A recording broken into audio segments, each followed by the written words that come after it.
প্রায় ৩ বছর আগে মোশাররফ করিম শেষ করেছিলেন বিল ডাকিনী চলচ্চিত্রের শুটিংয়ের কাজ, কিন্তু দুঃখের বিষয় এই যে এখনও চলচ্চিত্রটি মুক্তি পায়নি।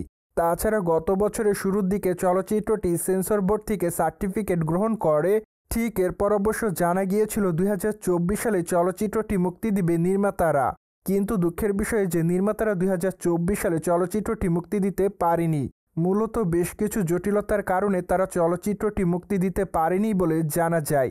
তাই তো বলাই বাহুল্য যে দীর্ঘদিন সময় ধরে মোশাররফ করিমের ভক্তরা চলচ্চিত্রটির জন্য অপেক্ষাতে ছিল, কিন্তু বর্তমানে চলচ্চিত্রের বিষয়ে জানা যায় নতুন একটি আপডেট।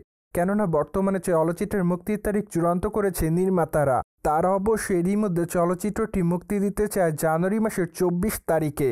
তাই তো আপাতত সে পরিকল্পনা অনুযায়ী চলচ্চিত্রের প্রমোশনালের কাজ শুরু করবেন তারা। যাই হোক, চলচ্চিত্রটি দেখার জন্য অবশ্য সকলকে সিনেমা হলে আমন্ত্রণ জানিয়েছে নির্মাতারা। পাশাপাশি নির্মাতারা দাবি করেন চলচ্চিত্রটি দর্শকদের কাছে নজর কাড়বে, কেননা এটি মূলত রোমান্টিক ঘরানার চলচ্চিত্র হবে। পাশাপাশি চলচ্চিত্রটিতে সমাজের বেশ কিছু দুর্বল দিকও তুলে ধরা হয়েছে। তাই তো তারা আশাবাদী দর্শকদের কাছে চলচ্চিত্রটি নজর কাড়বে। বায়দ চলচ্চিত্রটিতে প্রধান চরিত্রে অভিনয় করতে দেখা যাবে মোশাররফ করিমকে, এবং তার বিপরীতে অভিনয় করতে দেখা যাবে ওপার বাংলার তারকা পানো মিত্রকে।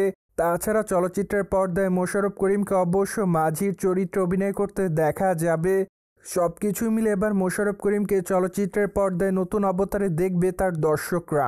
তাই তো আপাতত তার ভক্ত অনুরাগীরা তার এই চলচ্চিত্রটির জন্য অপেক্ষাতে রয়েছে। মোরওভার চলচ্চিত্রটি অবশ্য নুরুদ্দিন জাহাঙ্গীরের উপন্যাস অবলম্বনে নির্মাণ করা হবে। তাই তো বলাই বাহুল্য যে গতানুগতিক গল্পের বাইরে গিয়ে চলচ্চিত্রটি নির্মাণ করা হয়েছে। পাশাপাশি চলচ্চিত্রটি ২০১৯-২০ অর্থ বছরে সরকারি অনুদানপ্রাপ্ত চলচ্চিত্র। যাই হোক, দীর্ঘ অপেক্ষার পর যেহেতু চলচ্চিত্রটি মুক্তি পেতে যাচ্ছে বাংলাদেশে, তাই তো আপাতত মোশাররফ করিমের ভক্তরা তার এই চলচ্চিত্রটি দেখার জন্য অপেক্ষাতে রয়েছে বলে জানা যায়। বায়দয় বর্তমানে মোশাররফ করিমের হাতে বেশ কিছু প্রজেক্টের কাজ আছে বলে জানা যায়। তাই তো আগামী দিনে এই তারকাকে আবারও চলচ্চিত্রের পর্দায় অভিনয় করতে দেখা যাবে। যাই হোক, আপাতত এই তারকা নাটকের পাশাপাশি চলচ্চিত্র অভিনয় করছে নিয়মিত।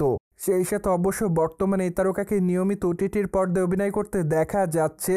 তাই তো সবশেষ মোশাররফ করিমকে ২০০ ওয়েব সিরিজে অভিনয় করতে দেখেছে তার দর্শকরা। যাই হোক, সিরিজটিতে তার অভিনয় তার ভক্ত অনুরাগীদের কাছে নজর কাড়ার মতোই ছিল। তাই তো আপাতত তিনি তার চরিত্রটির জন্য সকলের কাছে প্রশংসা অর্জন করেন। সোভিয়েট জেনে তো নিলেন কবে মুক্তি পাবে মোশাররফ করিমের বিল ডাকিনী চলচ্চিত্রটি। ফলে বিষয়টি নিয়ে আপনাদের কোনো মতামত থাকলে কমেন্ট বক্সে জানাতে ভুলবেন না। Subscribe our channel for more update.